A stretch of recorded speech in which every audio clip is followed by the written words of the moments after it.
In 1994, I founded a company called Arqueonautas. For the last 19 years, we've been involved in protecting world maritime heritage in various countries worldwide, mainly focusing on developing and emerging nations, such as Indonesia, which is losing its heritage at an alarming rate.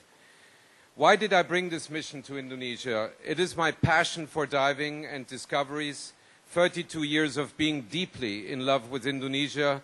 As a result, my two oldest kids are Bumiputras, and almost 20 years of track record saving world maritime heritage on 4 continents with over 160 historical shipwrecks discovered.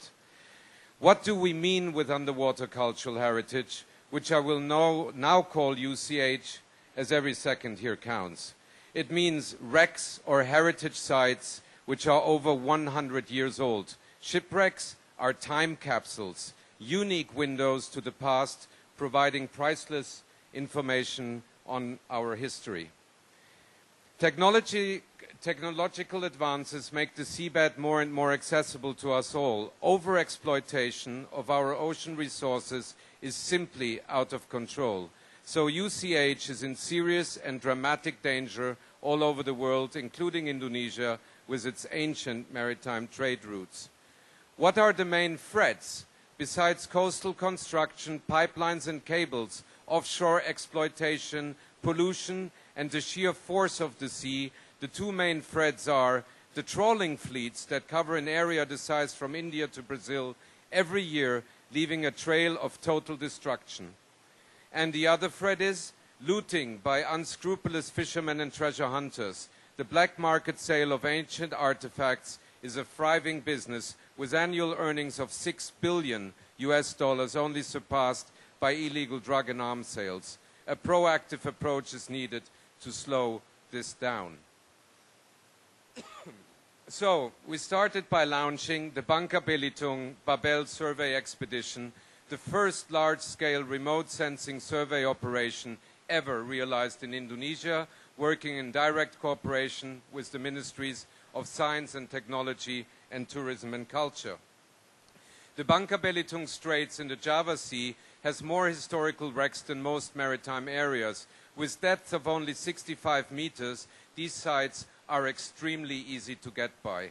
Any $500 depth sounder will locate a shipwreck. To add to the danger, the same area sees some of the most intensive trawling worldwide. We spent 485 days of effective survey with over 90 square miles covered, clocking 2,650 dives. We found out that of 25 historical wreck sites discovered, only 1 site at 65 meters, or 4%, remain undisturbed. UNESCO reports, Turkey, all known wrecks have been looted. Israel, 60% of salvaged artifacts disappeared. France, only 5% of all wrecks still remain undisturbed. And Indonesia's most recent figure, 23 looted wrecks since May 2011, almost 1 lost every single month. What is our present challenge? We must create effective legislation in Indonesia, otherwise there will be an irreversible and total loss of underwater cultural heritage for future generations. Did UNESCO find the right solution with its 2001 convention protecting UCH? 2001, UNESCO initiated an effort to tackle the problem, but only 43 of over 200 member states ratified the convention. No distinction is made between industrialized and developing nations, demanding equal contribution, although abilities are literally worlds apart.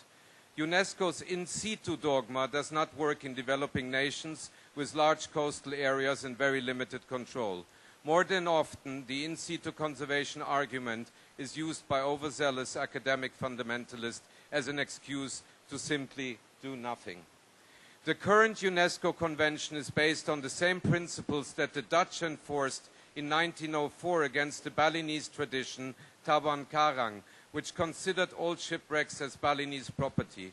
The plundering of a Chinese wreck at Sanur triggered 1906 the Dutch military intervention in Bali, killing more than 1,000 Balinese. UNESCO leaves to the states the full burden of financing a very costly responsibility.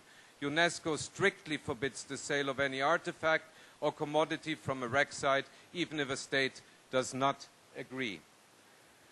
Well, UNESCO has, with its convention, built a gigantic Potemkin village, pretending it can solve the problem with its zero tolerance. In fact, UNESCO is asking its member states to bury their head in the sand and pretend that in situ protection will solve the matter somehow over time.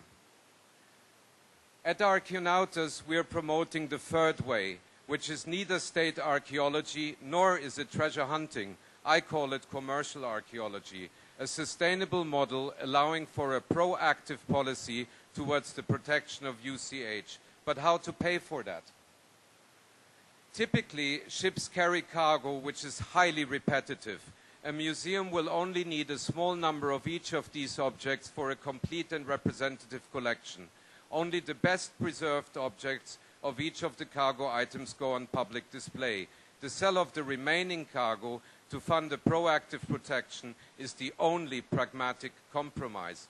The commercial archaeology approach for UCA allows for funding and thereby permits increased and effective UCH protection, more scientific publications, more museum exhibitions, know-how transfer and job creation, and promotes the sustainable development of local communities.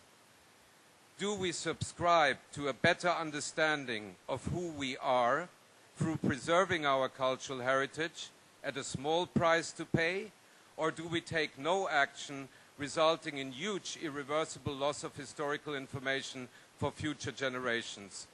If we don't know our history, we can't navigate our future. Thank you very much.